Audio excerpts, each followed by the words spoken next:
forcément équipé. Donc j'ai essayé de donner des éléments qui sont à la portée de tous et que chacun va prendre au niveau où elle ou il est. Par exemple, qu'on soit équipé ou pas islamiquement, qu'on ait des degrés d'études, mais de regarder son mari et de regarder sa femme, de dire j'ai besoin de toi et tu as besoin de moi, tu es mon vêtement, je suis ton vêtement, et Allah SWT a mis dans notre couple des signes parce que tu réponds à mon besoin, mais tu réponds à mon besoin, mais je ne suis pas ta dépendance. Ça, il n'y a pas besoin d'être un idée. Il faut comprendre ça. Je ne t'appartiens pas absolument. Je ne suis pas ta moitié et j'ai mon autonomie. Et dans mon autonomie, c'est mon bien-être, l'épanouissement, la paix, salam at-nafs. Ça, ce sont des choses qui sont importantes. Donc, que chacun d'entre nous le prenne au niveau où elle ou il peut. C'est pas du tout, je voulais pas du tout, et c'est pour ça que je vous remercie de cette intervention, je voulais pas du tout en faire quelque chose d'une élite, parce que c'est des questions auxquelles moi j'ai dû faire face, des murs contre lesquels je me suis cogné, des difficultés que j'ai dû aussi gérer comme papa, comme mari ou comme fils. Voilà, et je pense que c'est ça que j'essayais de mettre en évidence. Et ce que vous relevez, pour terminer, c'est que ça n'est pas facile. Mais ça n'est pas facile d'être un être humain, ça n'est pas facile d'être un papa ou une maman, c'est pas facile d'être un mari ou une épouse, c'est pas facile, rien n'est facile dans tout ceci, et c'est un engagement permanent, il faut beaucoup de persévérance et d'humilité. On va prendre deux questions encore, puisque le temps est rapide, je sais qu'il y a un frère qui a levé la main, on va lui remettre le micro. Et je vais également dire une question qu'on a reçue ici, parce qu'on en a beaucoup. On ne pourra pas toutes les traiter, je m'en excuse par avance. Donc la question c'est comment éduquer nos enfants dès le plus jeune âge et leur montrer l'islam sans leur faire une overdose et leur montrer que le mariage pour tous n'est pas quelque chose à suivre, sans pour autant les braquer.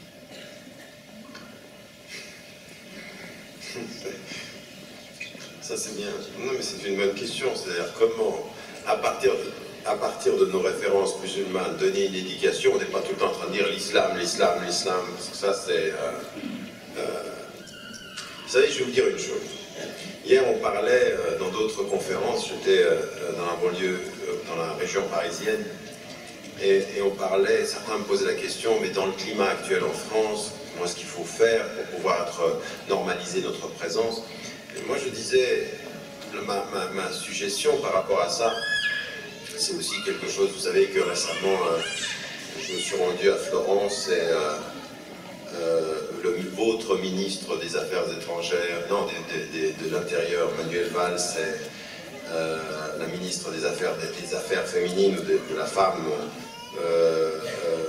Nejat Belkacem, ont décidé de ne pas venir.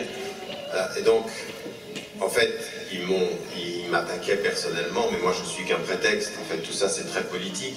Donc on me diabolise pour essayer d'éviter le vrai débat. Et donc j'ai répondu, vous verrez ceci si vous allez sur le site, je ne sais pas si vous le visitez, mais si vous allez sur tarikramadan.com, vous verrez que je réponds demain, Inch'Allah, il y aura un article sur ce qui fait fuir les ministres, l'art de faire fuir les ministres, parce que un ministre italien me dit, vous êtes fort quand même. À vous tout seul, vous faites fuir 2 ministres, vous allez avoir sacrément du pouvoir. C'est pas moi qui ai du pouvoir, c'est eux qui ont quelque peur d'aborder certaines questions. Mais dans cette question-là, c'est effectivement, quand eux ils ne viennent pas et quand ils sont très très étonnés d'une chose. Je leur dis, arrêtez, quand vous nous parlez à nous en tant que citoyens, de systématiquement de nous étiqueter musulmans comme le seul problème que nous avons en France, c'est que nous sommes musulmans. Le problème de la France, c'est pas l'islam. Le problème des cités, c'est pas l'islam. Le problème de la crise, c'est pas l'islam. Ce sont des problèmes socio-économiques. C'est votre déficit de compétences politiques sur la question de la justice sociale, sur la question de la politique européenne, sur la politique éducative. C'est ça le problème. Arrêtez de libeller l'islam. Vous faites le jeu du Front National et des populistes. Eux, ils veulent dire tous nos problèmes, c'est les étrangers. Ben nous, on n'est pas étrangers. Et l'islam, c'est pas une religion étrangère à la France. Donc ça, c'est le chapitre est clos là. Maintenant, c'est fini ça. Mais parlons des vraies choses. Et quand vous avez des enfants et que vous leur parlez, vous les éduquez comme musulmans, arrêtez tout le temps de commencer par dire toi en tant que musulman. Et toi l'islam, vous êtes en train de le mettre dans l'altérité. Ne dites pas nous et eux. Moi j'ai jamais eu ça. J'ai eu le premier texte qu'on m'a donné dans la maison, c'était le Coran. Mais le deuxième, c'est Alfred de Musset. C'est t'as le cœur ici et t'as les pieds ici. C'est Alfred de Musset. Dire j'ai perdu ma force et ma vie et mes amis et ma gaieté. Voilà, c'est ça c'est ma vie, c'est ma culture. Et ils m'ont pas dit non, non, non, non, attention. T'es musulman. Vous parlez à vos enfants, dès qu'ils vont sortir de la maison, ils sont dans l'espace sinistré. Attention, où est-ce que ça va exploser quelque part? Vous les mettez en condition, alors c'est ça l'overdose, c'est qu'à un moment donné, on est nous tellement peureux par rapport à l'islam qu'on transmet la peur et ils sortent avec la peur. Et ça me fait parler, ça me fait souvenir d'un des frères qui vient d'Algérie avec son père, il arrivait comme dans la première génération, et lui dès qu'il voyait un policier, et puis son fils à un moment donné, il dit mais qu'est-ce qu'il y a? Pourquoi t'as peur? Et tout à coup, le père commence à réfléchir par les questions de son enfant, et il se dit, mais c'est vrai, pourquoi je commence à avoir peur de lui? Parce qu'en fait, là-bas, c'était l'autorité, attention, c'était un sujet. Et donc, il importe. Et nous, on continue. Non, du calme. Et dans nos enfants, on parle d'islam quand c'est l'islam, puis on parle de la vie quand c'est la vie. Je veux dire, yessérou. Facilitez les choses. C'est-à-dire, ne les rendez pas difficiles et ne les rendez pas obsessionnels. Il y a plein de choses dans la vie, agis comme ceci, demande. À des moments donnés, on interpelle l'intelligence de l'enfant, pas comme musulman, mais comme utilise ton intelligence. Et il y a la fetra, faire confiance à la fetra. Parce que dès que vous avez les instruments de savoir ce qui est bien ou faux, après vous pouvez aller. Donc je veux dire que de ce point de vue-là, dans la connaissance d'éviter cette overdose, il faut vraiment être capable d'être présent, de donner à son enfant des espaces où on ne parle pas de tout ceci, ou à des moments, je veux dire, Hamdallah, il va vers Abu Bakr al-Siddiq, il lui dit, mais je dois être un hypocrite, parce que quand je suis avec le prophète, c'est comme si je voyais le paradis et l'enfer, et quand je ne suis pas avec lui, et les deux, ils sont la même chose, ils vont voir le prophète, et il lui dit quoi? Sarah, donne-moi Sarah, c'est-à-dire il y a une heure pour ci, une heure pour ça, et à des moments donnés, il faut qu'à la maison, on délaisse ça, on ne parle pas que de ceci, on parle de la vie, on parle des choses, on peut parler de sport. Tout le problème, c'est l'excès. C'est quand on y a un excès d'islam, ça commence à... Mais même moi, à des moments donnés, je me suis posé la question, vous savez, quand je pars en voyage comme ceci, faire des conférences, je prenais la famille, et qu'ils entendaient, oh là, ça va quoi, les conférences, ils ne comprenaient rien, et, oh. Alors on les donnait à quelqu'un qui les faisait faire autre chose, je veux dire, aller faire du sport, aller faire, pour sortir de ceci, parce qu'il ne faut pas que ça commence à devenir oppressant, ça nous étouffe. L'islam, ça peut pas être aussi. Il y a un deuxième élément à la question, quel était-il? Ce que je voulais dire autre chose. Oui, alors aussi, par rapport au mariage pour tous, comment... Ben voilà, ce que je vous ai dit, c'est-à-dire que nous, d'un point de vue islamique, c'est un homme et une femme. Là, on peut marquer des distances en disant ça, c'est pas ce en quoi on croit, on peut marquer des distances, mais pas en ayant un discours qui soit négatif et d'insulte par rapport à la société. C'est-à-dire qu'il faut qu'on fasse, dans notre éducation, la différence entre nous ne sommes pas d'accord avec ce qu'ils font, mais ça ne veut pas dire qu'on insulte ce qu'ils sont, eux et tout ceci. Et donc, à des moments donnés, il faut mettre un cadre. Et comme vous connaissez cette histoire de rabbin aux États-Unis, vous connaissez cette histoire de rabbin aux États-Unis? Il y a un rabbin qui est à New York et qui dit, moi j'ai mon fils qui va se marier, et puis la fille, il m'a amené une fille, la seule chose que je veux, c'est que ce ne soit pas une fille noire. Et l'autre rabbin qui est de Washington, il dit, moi mon fils il va aussi se marier, et puis il va m'apporter une fille, là j'espère qu'elle est riche et qu'elle est proche du gouvernement. Et il y a le rabbin de San Francisco, il me dit, moi j'ai mon fils, il va se marier, j'espère qu'il m'amène une femme. Vous m'avez suivi? Vous en riez?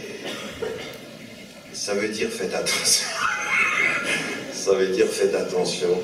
C'est-à-dire que, vous voyez, des petites choses comme ceci, qui font qu'à un moment donné, parce que nous, on a un vrai problème. Dans les choses sérieuses, on ne comprend pas que l'une des façons parfois de gérer des choses sérieuses, c'est pas d'en faire un drame. C'est de regarder les choses, on peut avoir de l'humour par rapport à ça, mais il faut comprendre les priorités. Et donc de ce point de vue-là, ce qui est en train... Je vous dis ça pourquoi? Parce qu'avant-hier, j'étais à cette émission, dont je ne sais plus le nom et dont je ne sais plus la chaîne. Vous avez ça sur le site, en l'occurrence, si vous voulez pouvoir la suite. Et j'avais en face de moi quelqu'un qui était présenté par par Ondelat, le présentateur de l'émission, comme le premier imam homosexuel en France, avec la mosquée de l'Est de Paris, ce qu'il appelle la mosquée inclusive. Et lui, d'abord, c'est quelqu'un, je veux dire une chose, il est très sophistiqué, il a énormément lu, il a travaillé, et très souvent, lui, il vient avec une connaissance des textes, et les gens lui répondent, on ne discute pas, c'est haram, point. Il faut qu'on soit équipé par rapport à ça, il faut qu'on ait une connaissance des textes, pas tous ici, mais quand on répond à quelqu'un qui vient avec ceci. Et là aussi, je veux dire qu'à partir d'un certain moment, on s'aperçoit que dans notre communauté, comme aux États-Unis, eh ben, vous avez des mouvements. L'unanimité, elle est claire, d'accord, mais on a des mouvements comme ceci qui de l'intérieur. Donc c'est pour ça que nous, dans les familles, il faut qu'on soit clair sur les principes, et puis que ceux qui peuvent le faire aient une réponse sophistiquée sur le fait de dire l'homosexualité n'est pas acceptée en islam en termes normatifs, et on fait la différence entre l'homosexualité qu'on n'accepte pas, et on fait la différence entre les individus que l'on n'insulte pas, que l'on ne condamne pas, on respecte ce qu'ils sont, on n'est pas d'accord avec ce qu'ils font, on rétablit la norme avec beaucoup de sérénité, mais de la clarté, de la clarté. Il faut être clair par rapport à ce discours-là, et que Dieu nous aide, Inch'Allah. J'ai promis une question à le frère, il la demande depuis... Simplement, pour les autres, les questions que j'ai reçues, on a Cheikh Mohamed Patel, on a notre professeur Nasser Fidour également, qui pourront y répondre, Inch'Allah. Donc, ne soyez pas... J'aurai l'occasion en tout cas de leur poser, puis s'il y a d'autres questions, évidemment, on pourra leur poser. Donc je vais laisser vraiment la dernière question rapidement, on va essayer d'y répondre rapidement également, pour qu'on puisse passer à... هل لديكم نصائح للآباء لمكافحة الغزو الثقافي التي يتعرضون له داخل منازلهم عن طريق الأقنية الفضائية والإنترنت، وكيف يمكن أن يتحاشى أبناؤنا الوقوع في الإدمان بسبب هذه الوسائل؟ Est-ce que vous avez des conseils en fait aux parents? Pardon. Non, très bien, vous traduisez, je pensais que vous vouliez que je traduise, donc allez-y. Est-ce que vous avez des conseils en fait aux parents pour combattre l'invasion intellectuelle ou intellectuelle des nouveaux moyens de communication, en l'occurrence l'Internet, les chaînes télévisées, etc. Et comment on peut éviter, est-ce que vous avez en fait des conseils aux jeunes pour éviter de tomber dans l'indépendance en fait, dans la dépendance pardon, de ces moyens de communication? Je suis pas sûr d'avoir toutes les réponses à ces questions-là, ou en tout cas toutes les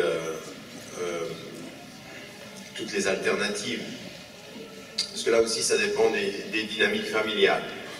Mais si vous voulez, de ma propre expérience, nous ce qu'on avait décidé, c'est que l'accès à Internet n'était pas un accès libre, qu'il y a deux choses qu'il faut, à mon sens, éviter, c'est-à-dire qu'il faut contrôler le temps et l'accès. Alors on le sait aujourd'hui, l'accès, vous avez sur Internet des possibilités de faire en sorte que ce soit un accès pour les jeunes, où vous puissiez faire en sorte que certains sites puissent être interdits d'accès dans le contrôle par les adultes. Ça, il faut le faire, parce que, vous le savez aujourd'hui, les chiffres sont hallucinants, hallucinants en matière de production financière et de bénéfices sur la gestion des sites et sur l'univers Internet. 40% des chiffres bénéficiaires et des apports financiers sont liés à la pornographie, elles sont liées à des choses qui sont absolument à l'opposé de toute la moralité qu'on pourrait avoir dans nos sociétés. Je ne parle pas simplement des musulmans, mais de la société d'un point de vue général. Je parle de toute la société qui est en train de vivre aujourd'hui. Et vous créez des dépendances. Vous créez des dépendances. Je ne sais pas si vous avez entendu ce rapport tout à fait sidérant. Ça fait peur en fait. Ce rapport tout à fait sidérant de ce qui a été l'une des stratégies d'accès à Internet dans les territoires occupés palestiniens en Cisjordanie et à Gaza. Où en fait on a fait en sorte que les populations et les jeunes puissent avoir accès directement à la pornographie aussi. C'est-à-dire, vous avez une pression par l'occupation militaire, vous avez l'encerclement, c'est-à-dire c'est une prison à ciel ouvert, et vous envoyez par l'infiltration culturelle des images qui sont sur la sexualité. C'est-à-dire que vous frustrez les gens du point de vue physique, vous les alimentez du point de vue virtuel. Mais vous les alimentez du point de vue virtuel par des éléments qui vont diminuer leur résistance physique en matière de résistance politique. C'est ce qu'on est en train de faire. Et les chiffres sont sidérants, c'est-à-dire l'augmentation à Gaza par exemple de la visite de ces sites de type pornographique, parce que c'est ce que l'on laisse, c'est ce que l'on pousse à faire. Ça, c'est une stratégie sur le psychologique et le mental des populations, surtout quand on est dans la résistance politique. Et quand on touche les jeunes, je vous rappelle que l'intifada était venue de jeunes qui disaient à leur mère, eh ben moi je vais y aller, et ça c'est la dignité, et la maman qui pouvait, le papa qui pouvait dire non. Maintenant, avec cette infiltration-là, on travaille. À un degré moindre, ce qui nous arrive est aussi une possibilité d'atrophier nos résistances spirituelles à cet univers-là. Raison pour laquelle les parents, il faut absolument avoir un contrôle sur ça. On a le contrôle par l'instrument lui-même, on a le contrôle aussi.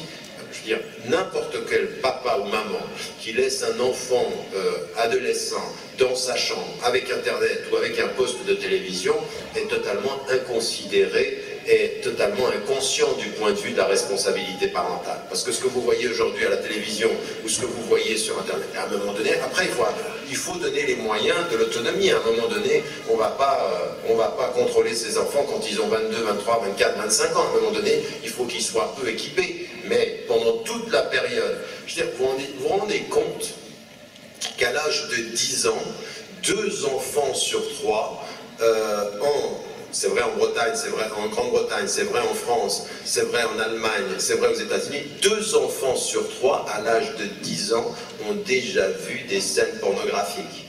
À 10 ans. Mais ça devient sidérant. C'est-à-dire, qu'est-ce que vous êtes... Et puis ensuite, ça se répercute même sur les comportements masculins, sur le type du rapport à la femme. C'est-à-dire, je veux dire, c'est pas dans ces films-là qu'on apprend ce que c'est que la grâce, l'élégance et la galanterie. Tout change, toutes vos normes changent. Donc en l'occurrence, ici, il faut être extrêmement... à mon sens, c'est ça. Moi, la stratégie, c'est à un moment donné, un ordinateur de famille, il faut qu'il soit exposé dans un lieu où on est là. Le temps, il faut faire attention au temps. La télévision, faites très attention à contrôler les temps de télévision. La télévision, c'est pas une babysitter. C'est pas je fais à manger, regarde la télévision. C'est pas le papa n'est pas là, regarde la télévision. Non, c'est pas. On contrôle son rapport à la télévision, c'est important. Il vaut mieux donner un livre, il vaut mieux donner des jouets, il vaut mieux donner quelque chose qui soit constructif, puis ensuite, avec le temps qui passe, faut que je finisse. Oui. Avec le temps qui passe, aller étape par étape. Et ça, c'est une vraie colonisation intellectuelle. Il y a une chose, je termine là-dessus, il y a une chose qu'Internet est en train de produire, j'y faisais référence pendant les dernières interventions que j'ai eues en Angleterre ces temps, c'est un rapport aux États-Unis qui met en évidence le rapport avec Internet, avec l'anonymat. C'est-à-dire, on rentre dans des sites, on met un autre nom, puis on commence à se permettre à se dire n'importe quoi. L'anonymat d'Internet, c'est le contraire de la responsabilité devant sa conscience. C'est-à-dire, la responsabilité devant sa conscience, c'est que j'assume ce que je fais, j'en suis parce que Dieu me voit. L'anonymat devant Internet, si je suis devant un écran, je dis ce que je veux, j'insulte, et puis personne ne sait qui je suis. Et si en plus vous avez des moyens d'éviter les adresses IP et tout ceci, eh bien allons-y. Et là-dessus, ça vous change complètement le type de rapport à la responsabilité qui est la vôtre. Internet qui atrophie la conscience et l'éthique de la responsabilité. Ça commence à faire beaucoup. Donc là, de ce point de vue-là, Dans la présence, dans la gestion des moyens, nous avons une responsabilité éthique comme parents, et il faut que vous en soyez conscients. Pas d'internet dans une chambre fermée, pas de télévision. Je veux dire, moi je ne sais pas comment il y en a qui... Comment font-ils ceux ici donc, je veux dire, déjà moi j'ai un problème avec une télévision dans un appartement dont on ne gérerait pas le temps. Je ne suis pas contre la télévision, mais je pense que si on ne gère pas la télévision, c'est vraiment terrible. C'est vraiment un instrument de malheur. C'est vraiment un instrument parce qu'on perd la communication de ça. Il y en a qui réussissent à avoir une télévision dans chaque chambre. Il y en a qui mettent une télévision dans la chambre de l'enfant. Comme ça, il sera content, il regarde ce qu'il veut. Il y en a même un qui vient vers moi et me dit « J'ai mis la télévision dans la chambre de mon fils parce que des fois il veut regarder quelque chose et moi je veux regarder quelque chose d'autre. » Et tu mets une télévision dans sa chambre. Et voilà. Et après, quand il sort de la chambre, il dit « Est-ce que tu as fait ta prière à l'heure ?» Un problème là. Il y a un problème de cohérence sur quels moyens on donne à nos enfants pour qu'on puisse leur faire confiance dans leurs responsabilités. Que Dieu nous aide, Inch'Allah. Pardon? Oui, c'est ça.